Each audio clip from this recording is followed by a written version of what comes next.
There can't be too many exercises across the scope of big-time professional sports more challenging than the NHL Draft. Good morning to you.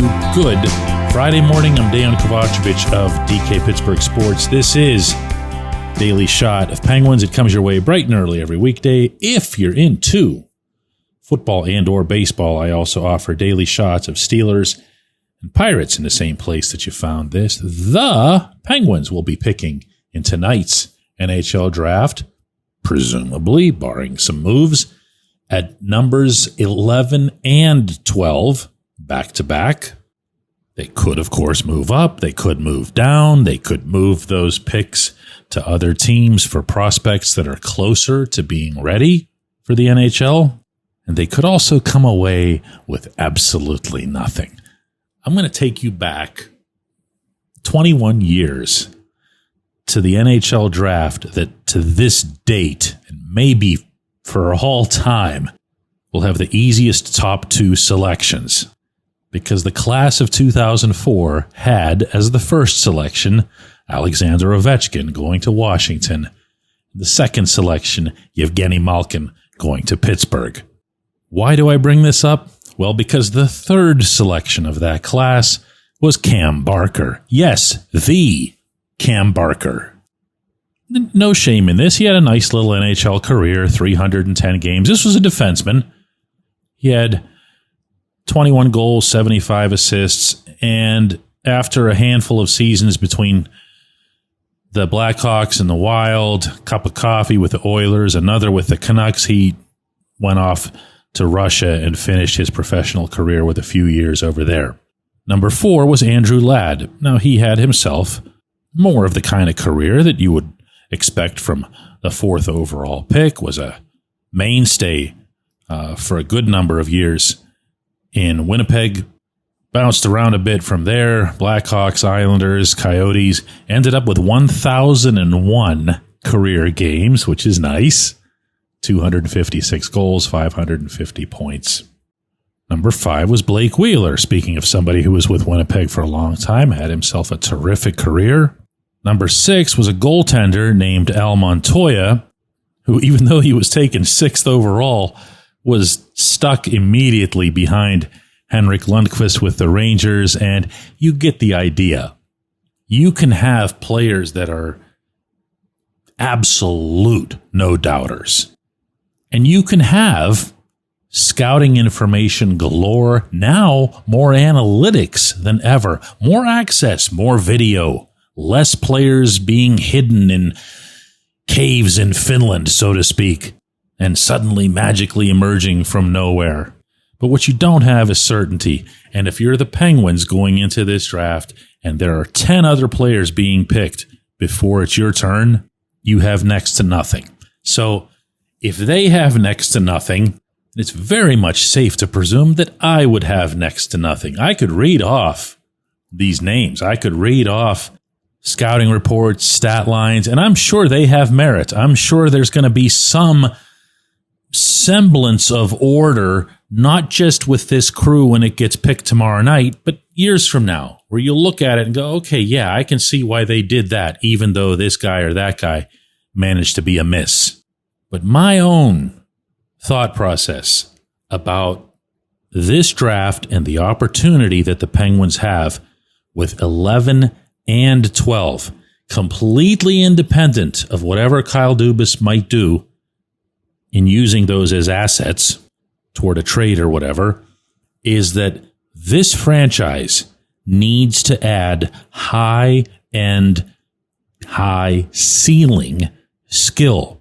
And it needs to do so as a priority over other variables. I don't care if my first-round pick at 11 or 12 at this point in time is some super gutty, high-character, bash-you-through-the-wall type, because you can find those. You can find those in free agency in any given year. What you can't find is what the Penguins are going to be missing when they don't have Gino and Sidney Crosby around anymore. And no, of course you're not getting one of those. But that doesn't mean you just punt on the high-end part. prioritize what they can do, especially toward the most valuable part of the game. That's scoring. And I mean scoring goals. Yeah, if they can make plays, that's awesome too.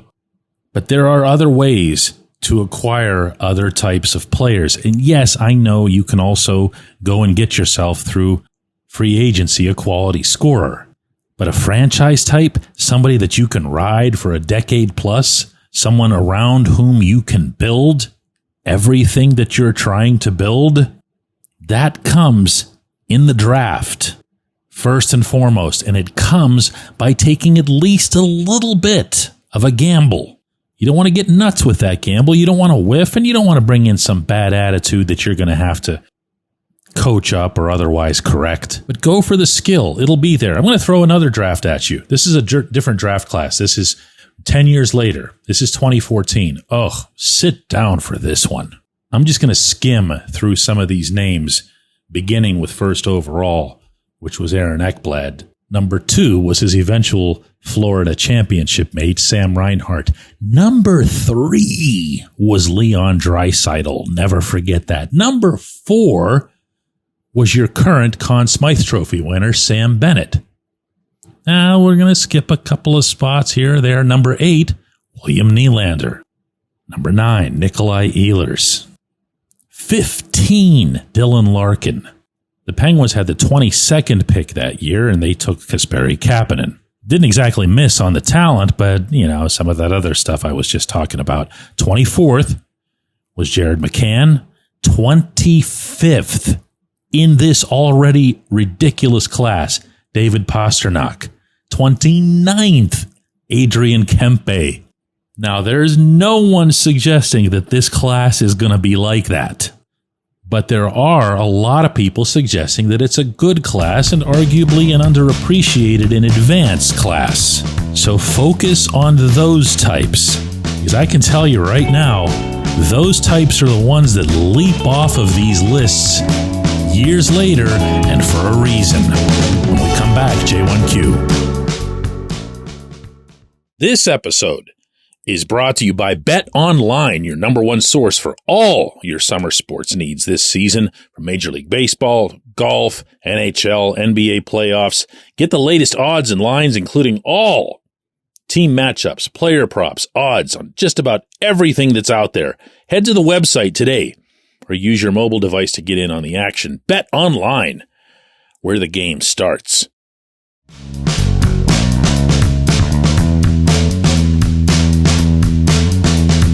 Today's J1Q, in lieu of being an actual question, will be what I hope is representative of a lot of feedback that came in to my, I don't know if you want to call it a rant, but a little bit of a mini, semi-pseudo, quasi-rant about how negative it seems that this team's fan base has been of late, and how you still have so many people who just don't get that the total teardowns don't really even happen anymore in hockey, despite everybody still weirdly advocating for them. And never mind that they really don't work. Bill writes, and I'm going to read this verbatim. DK, I am disappointed by our Penguins fan base for their prevailing negativity. We need to count our blessings. Number 1, we get to watch Sid play hockey, and he still does things that bring you out of your seat. 2, Gino still has a gear that he can shift into on occasion that makes you forget that there's anybody else on that sheet of ice. Number 3, even in these last 3 non-playoff seasons, they were vastly more entertaining to watch than the Steelers and, of course, the Pirates. Number 4, the Penguins have both the cap space and the draft capital to improve the team now and in the future. Number 5, we are a city that's lucky to have an NHL franchise. Number 6, right or wrong, we have a GM with a well-thought-out plan who's making every effort to execute that plan. Number 7, 8, 9, and 10, yet again, we still have Sid. I really like that, Bill. If I can offer one quibble with just one of those points, and probably the last one that you would think that I'd have a quibble with, Pittsburgh isn't lucky to have the NHL anywhere near as much as the NHL is lucky to have Pittsburgh. Never forget which is the city and which is the franchise that's been leading the way for this league in the United States on countless fronts for a long, long time now. We might as well be in Canada. I appreciate you sending that. I appreciate everybody checking out Daily Shot of Penguins. It's draft night. If anybody's up for a bonus edition of Daily Shot of Penguins tomorrow, just leave a little note in the comments underneath wherever it is that you happen to hear this show. If not, we'll see everybody on Monday.